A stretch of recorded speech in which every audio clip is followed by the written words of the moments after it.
Hi everyone, Jaymes Mansfield here, making a very special video for you guys. Now, I've seen a couple videos out there with girls saying they're getting ready with them, only they're not getting ready, they're getting unready. So I thought, why not do a get unready with me and answer some questions while I do so. First things first, I can't operate any kind of technical machinery with these long claws on, so I gotta remove my nails. Now, the process of removing nails, sadly, I don't know any better ones. The only way I know is the old school painful one where you just take them right off. And sometimes they hurt, sometimes they fall right off, sometimes, you know, you're stuck with them for a few hours until you can loosen them up.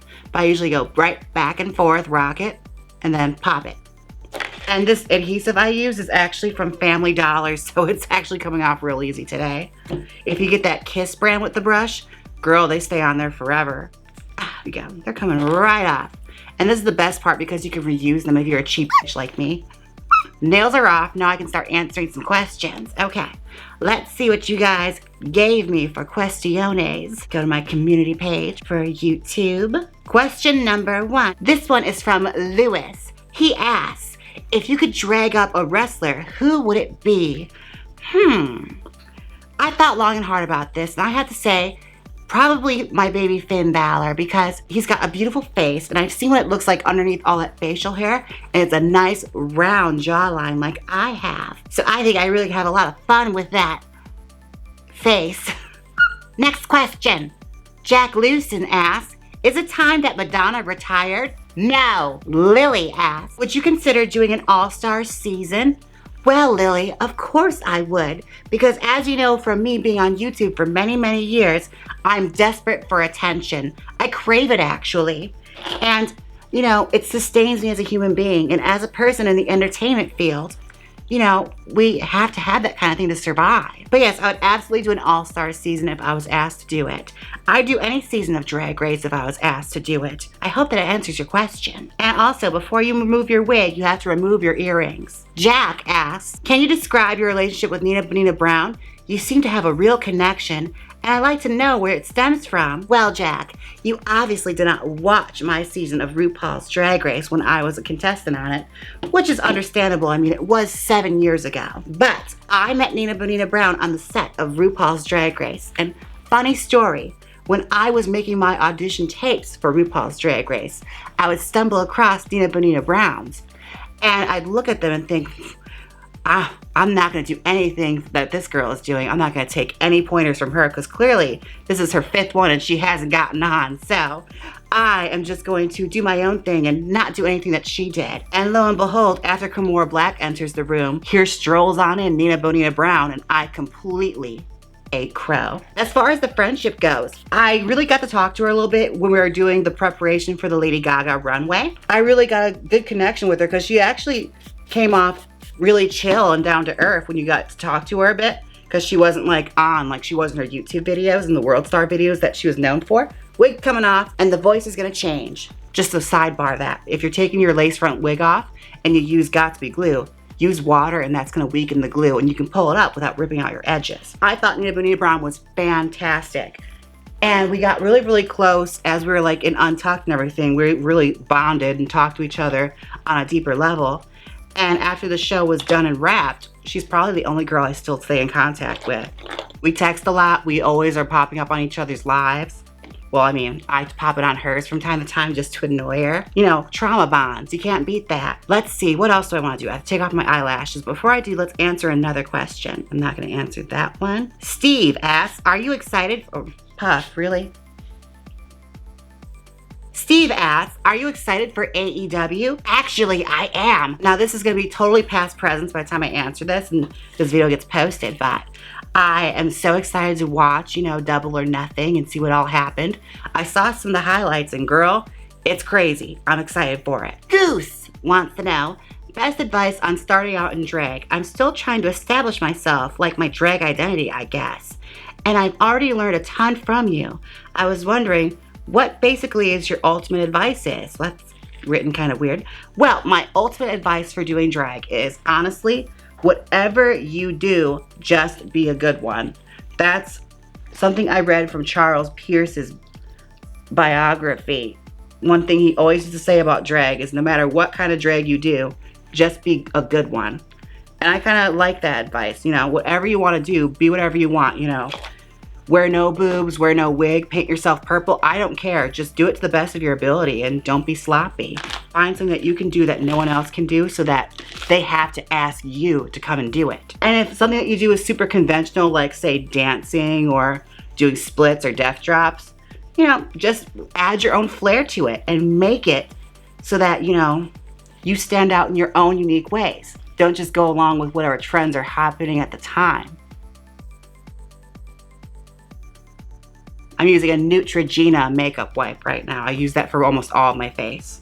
Daniel wants to get into my pocketbook. All right. How much was your most expensive wig? Well, my most expensive wig is actually one I never even paid for. It would probably be that 24-inch human hair wig that I got from Ali Sugar. That wig's probably the most expensive one I own because it's so long. I think it retails for about $280. Enrica asks, how did you feel about the ending of Game of Thrones? It was I know a lot of people were really pressed about it. Only thing I was really upset about was I wanted Cersei Lannister to have a better death. I thought it was kind of lame how they kind of, you know, just killed her with falling rocks. Sorry, spoiler alert. It's weeks old now. You should have seen it by now. But yeah, I thought it was super anticlimactic, and that was the only thing I was really upset about. Everything else they kind of, you know, spelled out for you from the whole season. Like Daenerys going evil and everything didn't shock me or anything.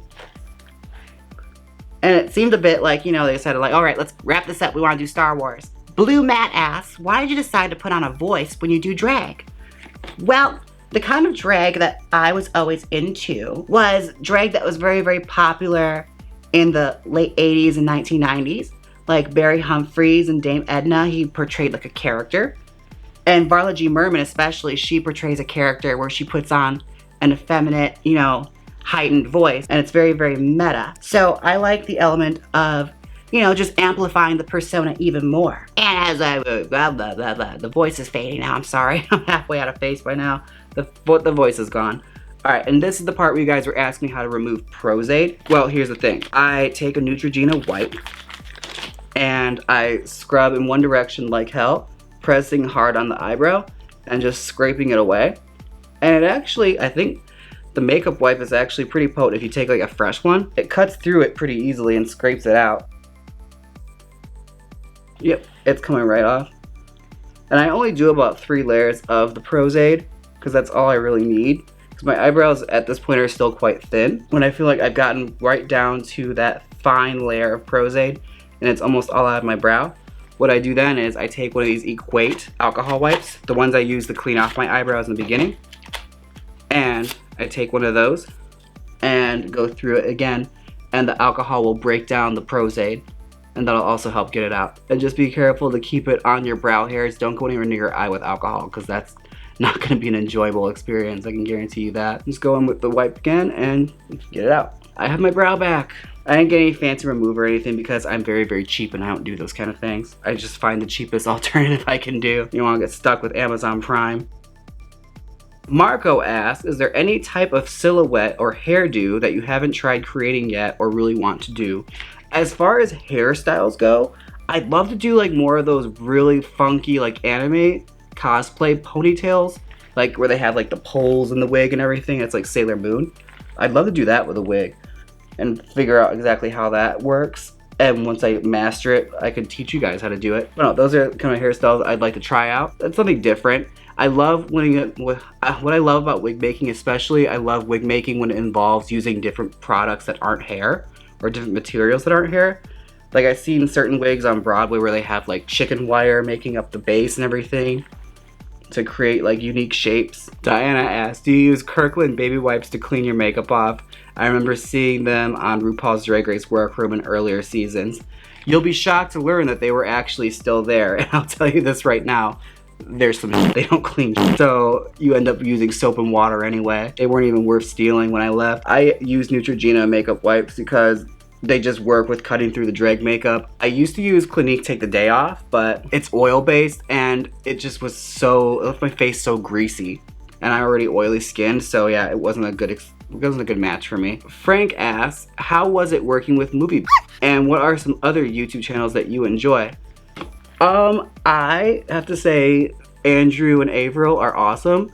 That was my second time working with them, and every time I was the one that approached them about doing it, because I like their approach to reviews, especially their film reviews and even the Drag Race reviews. I used to watch them before I was on Drag Race, and I like the stance they take on it because it's non-biased, and it also, you know, looks at a lot of different sides. I like when people do reviews that stem beyond like, you know, just the easy criticism and look, you know, towards all factors, you know, like the film production, costume designs and stuff like that. I love when people look at all scopes of it and not just, you know, what's on the surface. As far as other channels I enjoy, I love to watch Lindsay Ellis, who is formerly the Nostalgia Chick. I love her video essays. She's one of the best ones online. I love ContraPoints. She's got some of the best stuff on YouTube, as well as my friend Allison Pregler, who I recently worked with. Oh, and of course, I gotta stay up to date on my drama, so I watch a lot of Rich Lux. He's one of the few drama channels I actually can watch because it's satire, so it has an element of comedy and fun to it. It's not so serious. You know, it's sort of like the Onion equivalent of a drama channel. James asks, good name, will you be visiting Provincetown this summer? Not this summer. I'm hoping to get back there either next summer or the one after that, or maybe in the winter time for a special show. But no, I'd love to go back there. It's a fun city. I'd probably go in a smaller capacity though. That, you know, I got the husband, I got the dog, like I got a lot going on back here. I can't be gone for an extended period of time like that. Daniel asked, do I have drag children?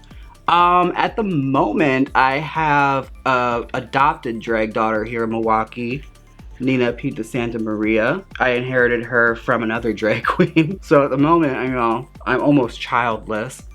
But I like to consider anyone that learns from me and wants to call me a drag mother. It's like, I don't disapprove. It's just, you know, I'd rather people, you know, just do their own thing. That's what I always did. All right, and as I almost have my face off, I'll take one more question. Kaden asks, if you could change one thing about yourself, what would it be? I would get abs and quit drag. kidding. I'm kidding. But no, real tea though. If I could snap my fingers and have a 12-pack, I'd be done with drag. I would just lay back in my villa with my husband, being all muscular. But alas, I live the padded life. All right, I think I scrubbed through to a brand new layer of pores. My eyebrows can breathe again. The Pros-Aide is gone. And now I'm just, you know, a skinny male head on a woman's body with breasts still. So I'm gonna snap my fingers and I'll be back in boy mode and we'll be right back. So, all right, I am back and I am a boy now. So thank you guys so much for watching my Get Unready with me.